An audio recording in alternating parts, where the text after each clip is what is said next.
minutinho, porque o Lucas Ferraz está em Roma, nosso repórter que acompanha a situação do Robinho, condenado em segunda instância na Itália, e vai trazer as informações aqui para o Seleção. Boa tarde, Lucas. Bem-vindo, meu caro. O que você nos conta? Olá, Rizek. Boa tarde a todos os amigos.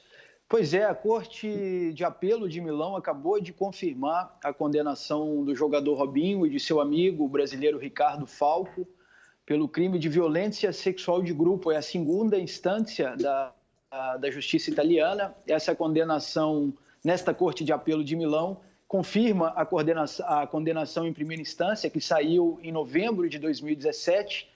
Esse julgamento, Rizek, começou na manhã aí no Brasil, começou meio-dia, horário aqui da Itália. O debate no tribunal levou mais ou menos 2 horas. Houve um debate oral, como solicitado pelos advogados do Robinho.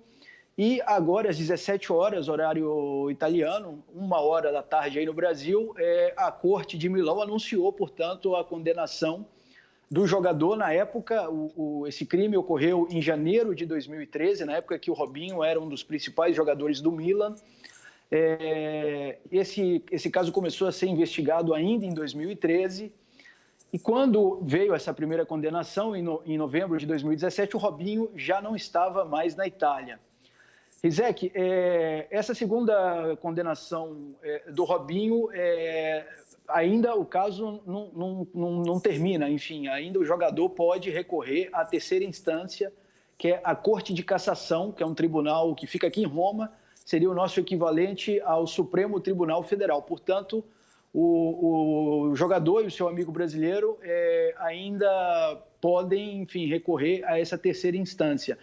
Não há previsão de quando isso aconteça, mas é provável que seja ao longo de 2021. Espera-se que seja um julgamento mais breve do que o da primeira instância ou da segunda instância.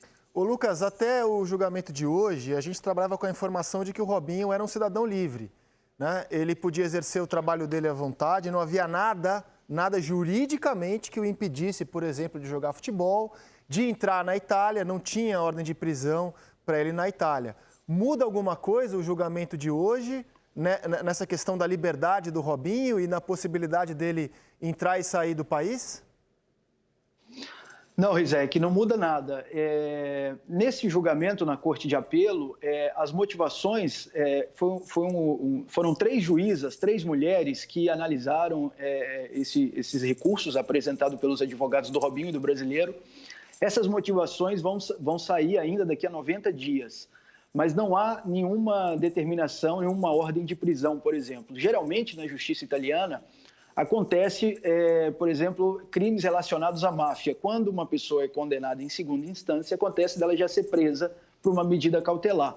Este crime, pelo qual o Robinho foi condenado agora em segunda instância, que é o violência sexual de grupo, ele faz parte dos crimes possíveis de prisão em segunda instância. Mas não houve nenhum debate, não houve nenhum pedido em relação a isso. Então, por hora, até a conclusão desse caso na terceira instância, o Robinho continua sendo um cidadão livre. E a gente sabe que o Brasil não tem acordo de extradição com a Itália. Então, se ele for condenado à prisão na Itália, o Robinho pode gozar de liberdade no Brasil, a menos que ele seja condenado também no Brasil, certo, Lucas? Certo. Isso, quer dizer, esse é um debate, Rizek, que tem muitos meandros jurídicos no meio, e isso provavelmente vai ter que ser analisado pela justiça brasileira, porque se o Robinho for condenado também na terceira instância, o Estado italiano deve emitir uma ordem de prisão e deve encaminhar essa ordem para o Estado brasileiro. E aí é o judiciário brasileiro que tem que aplicar essa ordem. Então isso provavelmente passará pelo judiciário brasileiro. Tem um caso semelhante no Brasil, uns anos atrás, do Cesare Battisti, que agora está preso aqui na Itália. Quer dizer, ele estava condenado aqui na Itália e a pena deveria ser aplicada aí no Brasil. Então, o Supremo Tribunal Federal, na época, em 2010, analisou o caso do Cesare Battisti e determinou que ele deveria cumprir a pena no Brasil, mas respeitando o ordenamento jurídico brasileiro. Por exemplo, o Cesare Battisti era condenado aqui na Itália à prisão perpétua.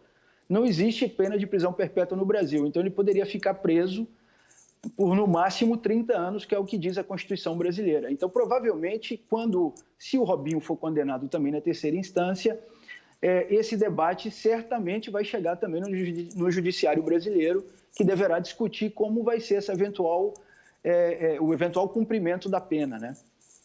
Beleza, Lucas. Obrigado pelas suas informações. Aqui, graças ao Telácio, eu consigo enxergar os livros que você tem. Vi que você tem um livro do Mayakovsky, o poeta Ruta. Eu vou dar um livro do Mayakovsky de presente para o Sereto de Natal, viu, Seretinho? Estou vendo ali os livros do Lucas na estante. Tive essa ideia. Mas, por favor, em português, né? Mas, por favor, em português. Sim, senhor. Porque eu não sei... Sereto, eu tinha certeza que você leria em russo com a maior facilidade. Agora você me decepcionou.